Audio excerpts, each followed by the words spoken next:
biar gak terlalu liar. Itu dia. Deretan yang sudah diambil. Dimana tadi sebelumnya mungkin tidak berpikir tentang ada Franco, tapi ternyata Franco tetap dikeluarkan. Sobiet. Melawan hukum dari draft pick. Ya wesnya kalau begitu. Dowercaster, silakan bakar game yang kedua. Thank you so much untuk panelis kita. Luar biasa. Tapi itu dia calculate. Jangan sampai ada miss lagi untuk di game kedua. Ingat, ini grand final. Sangat penting loh. Tuh, setiap gamenya akan sangat menjadi berarti untuk merubah hasil. Tentunya karena kita akan menuju ke game yang kedua. Oke, tentunya karena sudah macet-macetan masuk ke dalam siri Sunsa. Mari kita bakar Jakarta International Velodrome pada tepuk tangannya. Let's go to the lane of down. Alright. Dan Kiboy kembali dengan Badang yang memiliki win rate cukup tinggi juga. Kemarin ada kemunculan 9 kali masih 100% dan harusnya kemarin udah sempat pecah. Tapi balik lagi akan berhadapan dengan adanya satu hero power juga dari Idok yaitu Franco. Momentum yang harus dicari. Cuma pertanyaannya balik lagi. Berarti Susujin harus lebih aktif untuk nanti follow up siapapun yang bisa ditarik sama Idok. Karena kalau Idok main sama Riz ini bakal susah banget buat instant kill. Ya itu sama lah seperti dari di game pertama di mana Kairi following up terus sampai dilakukan, tapi Kiboy lihat depan sana bakal serba Iron Hook tapi gagal dengan flicker yang mereka miliki. Membuang satu flicker dari sisi Badang dan jangan lupakan Badang Kiboy. Percentage win rate-nya itu benar-benar amazing. 90%-an ya berarti kalau pecah kemarin. Dengan ada Pull Yourself Together juga, ini akan banyak lagi nantinya bagaimana cooldown yang bisa digunakan. Untuk flicker bisa lebih aktif dengan adanya trill agresif, itu adalah kata kunci untuk Badang dari Kiboy. Sementara Warden of Basic dan juga Agility yang digunakan oleh Idok untuk bisa membuat dirinya lebih cepat untuk melakukan rotasi. Alright. Meanwhile, kalau kita menyaksikan agak cukup berat untuk seorang Idok. Bisa bertahan depan sana, flicker for defensive dikeluarkan, ditambah kali Lotpe. Apakah berkuat? Following up dari Gilasan, kembali lagi terjadi Sans. Di game yang pertama, agresivitas tinggi yang dimiliki bahkan dengan fake sananya ternyata tidak berhenti sampai di game kedua terus berjalan. Apalagi ini memang tipikal hero-nya Sans banget ya, yang bahkan Wings Bayu ini bukan buat kabur, dia hanya untuk ngasih badannya, dia ngegertak lagi dan mundur. Dan memang tipikal Sans yang kita kenal dari dulu juga. Sementara RRQ, mereka nggak boleh juga termakan dengan apa yang diberikan oleh Onyx. Mereka yang harus bisa melakukan pergerakan juga sekarang. Selagi memang dari segi goldnya juga nggak terlampau jauh. Tapi ini agak cukup berbeda untuk di game kali ini. Battle of Assassin. Battle of Assassin kembali terjadi di mana para pasukan dari tim Onyx mereka sudah membuka vision loop di berada dekat depan. Buat para pasukan dari tim RRQ sedikit kehilangan vision, tapi Sans mendapatkan informasi dari Idok berada tanpa adanya following up tanpa adanya flicker. Jangan lupakan Idok one last hit dan solo kill hampir terjadi. Membuat para pasukan dari tim Onyx mereka berhasil mendapatkan vision yang cukup besar dan Susujin hampir terzoning out dengan satu buah shadow kill yang masih ada available, tapi nampaknya Lotpe korban jiwa dibutuhkan dengan adanya Tartot plus Idok is totally worth it. Iya, ini keuntungan besar buat Onyx juga dan men-trigger, hati-hati Toy.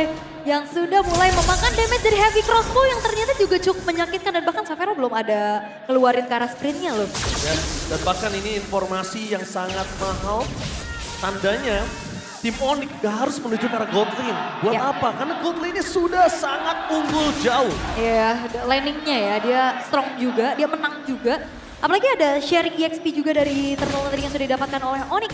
Sementara kali ini dari RRQ mereka yang harus make a move, mereka harus cari jalan keluar agar tidak terdominasi lagi early game-nya. Karena kalau ngelihat di game pertama, RRQ unggul tapi bingung. Dan sekarang, Oke, flicker yang dikeluarkan saat Idok kembali jadi target utama dan bahkan para pasukan dari tim Onyx menyelamatkan dengan sangat cepat. Shadow Tail satu poin kill tidak bisa terlalu lama karena damage dari terpasukan di mana slot terdaerah tenggelam terkena damage yang cukup besar. Kairi menenggelamkan daerah dengan petir dan juga air dari sungai tersebut. itu dia combo yang memang ingin dilakukan oleh Onyx. Fist crack ditambah dengan Feeder Ice Strike dari belakang dan itu sangat-sangat berjalan sesuai dengan apa yang direncanakan pula oleh Onyx. Sementara Lutfi yang sudah berlengang leha untuk bisa mengintip ke area jungle dari Susujin. Dia tahu ada Susujin di situ, Iya. tapi dia cuma buka vision supaya Kairinya tidak bisa di-invite. That's it. Ya. Dia nggak mau lebih lagi. Udah cuman ini aja, informan ya. Iya, informan aja aman, gelundung-gelundung udah dapat langsung pulang Lutfi-nya. Seru ya, gelundung-gelundung. Iya, dan bahkan lihat di arah gold lane benar-benar full dominasi dari Xavero. Ini dia the rookie monster from Onyx. Yep. Didikan Uncle Wei, Paman Wei, benar-benar membuat Xavero menjadi monster yang sangat menggigit di gold laner. Kalau bicara tentang Xavero juga kita ingat ya dulu dia terlalu agresif. Tapi sekarang agresifnya udah bener-bener di waktu yang tepat. Ya, terkalkulate ya kalau bisa kita begitu bilang. pun dari Toy juga sebenarnya kita ngeliat bagaimana potensi dia cukup luar biasa, Om. Tapi kita lihat Sans dengan tidak adanya flicker akan menjadi target utama dari Sir Dairon. Tambahkan real world manipulation. Sans menjadi target utama, hilang itu saja. Tapi setidaknya satu buff yang telah dikeluarkan. Dairon melakukan seoringan dengan Idok yang melakukan stay by out position. Di mana Keyboy berada belum terdeteksi. Tapi itu dia, the power of Idok yang benar-benar cuma muncul dan menakutkan, membuat tim Onyx harus mundur ke arah belakang. Itu cuma berdiri loh dia. Iya. Iron Hook, Brody Hunt juga nggak ada. Yep, Om, Dairon. Oke, Dairon masuk terlalu dalam tanpa falling up damage dan first take. Untuk jalan Dairon untuk bisa pulang. Tidak ada Ghost Pathway dan Dairon tenggelam di power para pasukan dari tim RRQ yang harusnya ada dia. Powernya kurang ketika Turtle muncul. Tak ada Dairon. Mereka harus lepaskan, ikhlaskan. Dan setidaknya ada trade yang dilakukan oleh RRQ ya. Mereka dapetin satu buah holter top turret juga. Ini ngebuat nantinya Toy mempunyai space, Om. Oh my god, langsung ada penalty yang hilang Idok. Oh. Idok kembali lagi menjadi bulan-bulanan warga. Gila, Sans is big. Kepakan retribution yang on point dari KRI membuat Sosojin dengan Kakashi kali ini harus bertekuk lutut. Iya, unggul level dari Kairi yang ngebuat dirinya walk, tapi hati-hati Sans. Dia bakal coba maju. Itu dia, Feather Estrek gertak-gertak sambal yang tidak ada. Dan bahkan Kairi menjadi target utama. Toy mencoba dengan Chrono DS, Synchro Vision, tapi Kairi hilang dari Vision. Satu hit terakhir bukan karena Kairi bahkan ke gerobak yang menyelamatkan sosok jungler dari tim Onyx. Yap, diusir ya Kairinya, setidaknya ada objektif lagi yang bisa diambil oleh RRQ. Mereka secure dan udah fun fact nih, 100 juta, wah, 109 juta 97 ribu minion. minion yang sudah lenyap di Land of Dawn. Dari Red in season peace, satu. Red in peace ya, Rest in peace ya. Season 1 sampai dari 5 bulan. Iya, 7 tahun tuh. Dan bakal langsung aja mania mantap. Kehilangan Lutfi sebagai badan tapi Kairi tidak kenal diam. Real World Manipulation mencoba untuk menutup jalan di sana Kairi tapi Sosojin masih mau lebih ke Fist Crack from Keyboy. What a play from Keyboy. Fist Crack-nya menutup jalan Sosojin bahkan tidak ada. Shadow kill di depan sana. Itu dia musuh dari segala assassin. Badang. Bahkan dia nggak perlu ngebuka banyak resource kayak dia buka tonjok satu kali aja efek knockback ini bakal miskalkulasi banget bagi assassin dan dikunci terus-terusan sehingga kali ini Sosojin harus mendapatkan poin death pertama dirinya. Onyx semakin jauh lagi meninggalkan bagaimana sekarang gold yang mereka pimpin. Iron Hook. Yang mantap. Keyboy menjadi pilihan utama tapi Blink Body Passive dengan Toy yang memasak arah Dairon. No following up damage, no real world manipulation, no way. Keyboy tidak boleh dilepaskan begitu saja karena lihat apa yang dimiliki dari tim Onyx itu Keyboy kalau selamat dia bounce back bisa balik walaupun tanpa flicker. Dia punya first break. Tapi ya ternyata Keyboy yang hilang ini menjadi sebuah angin segar juga untuk RRQ. Di mana turtle-nya juga sudah muncul. Kesempatan mereka untuk bisa mematahkan perfect turtle bagi Onyx terbuka sekarang. Tapi mereka masih punya Lutfi, mereka masih punya distraction. Maka coba ditutup di depan sana. Pasukan dari tim RRQ terlihat dengan posisinya cukup banyak. Dan Xavero free hit, Kairi dan break hit from Xavero. Yang bisa terlalu besar, berhasil mendapatkan steal. Turtle, what the play from Kairi. Again, perfect turtle for Onyx. Berubah segalanya. Dan under kondisi dari RRQ makin tenggelam di Land of Dawn. Wow, ini akan semakin mendominasi lagi bagaimana Onyx mereka menambahkan kembali keunggulan mereka.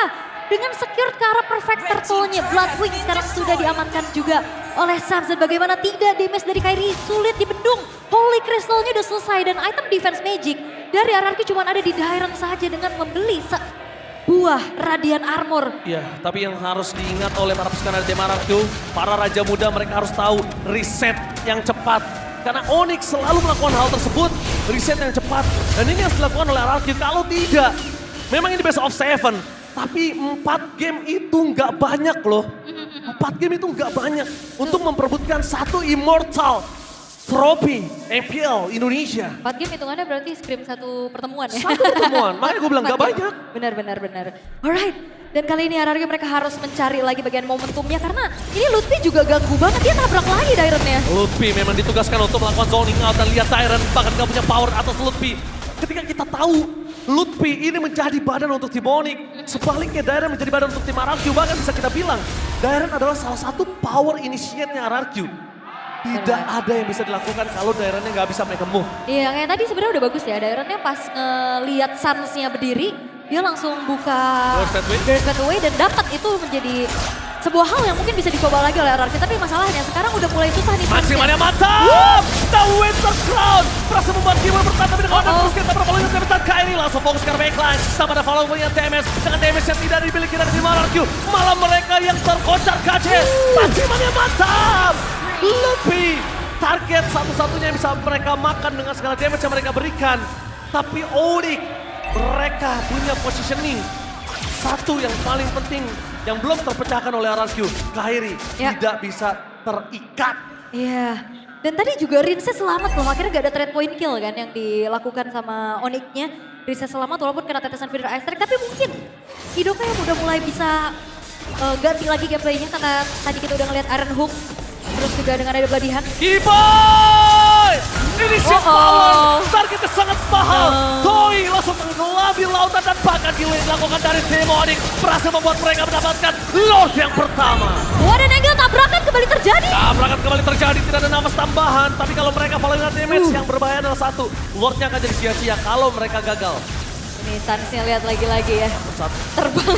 Gila, Sans is back. Tapi Kiboy bener-bener ini jackpot banget, dia bisa dapetin Toy. Yes. Yang dari tadi aman, dia bisa free space untuk farming. Dia belum tumbang sama sekali. Dengan item juga ini akan menuju ke arah sebuah Worldly Crystal harusnya. Tapi untuk kali ini Toy yang sudah terkena satu buah backstep yang begitu mengerikan dari Kiboy. Dan flanking yang dari Kiboy yang tidak ketahui sama sekali oleh para pasukan dari tim RRQ. Awareness yang miss harus sudah mereka mulai resetan, tapi gila Sans is back. Semenjak adanya Baba Yeba is back. Sans online again. Ngaruh ya, ngaruh. Ngaruh. Oke. Karena memang dia korban keusilan kan biasanya. Jadi keluar lagi nih kodam gilanya juga nih. Tapi di bawah, seperti yang terjadi. Oke, langsung ada pelatihan kalau yang TMS sepakat, lihat Kairi. Outplay! Ter-outplay! 2 point kill didapatkan oleh Kairi.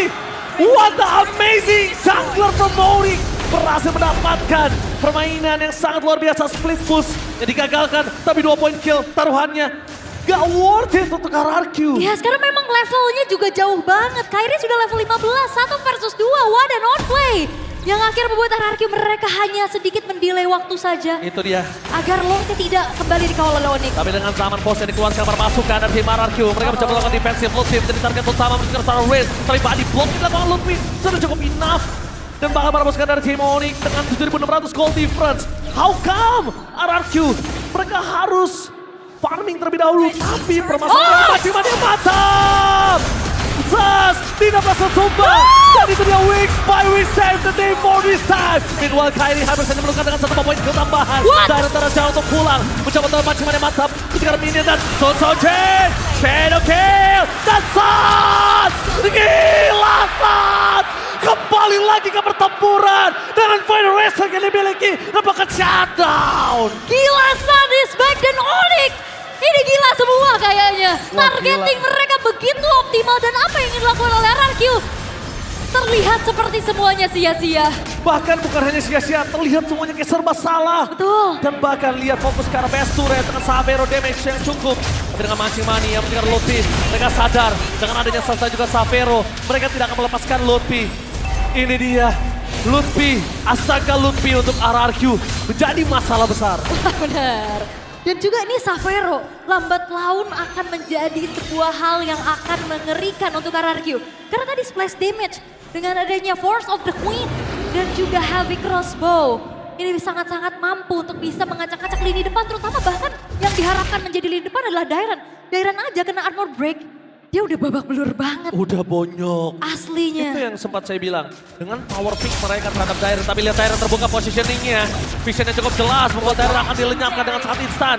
Tapi satu hal yang mereka harus pastikan. Di mana Lord kali ini harus mereka dapatkan.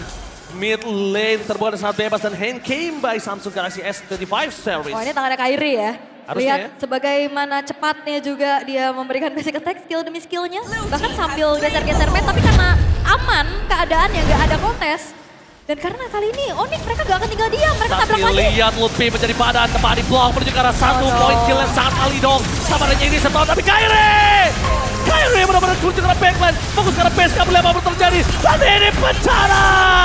Para pasukan dari tim RRQ mereka kehilangan 2 pemainnya. Dairen di garis depan, tapi Savero masih bisa memberikan damage tambahan. Tapi Sans akan melakukan cover dengan sangat siap. Kiboy, materi Kiboy tanpa adanya first break. Tapi mereka masih punya first break. Di depan sana hilang. Instant kill. The monster from base-nya? Morning. Savero take the careful. Oke, tanpa perlu Lord Evo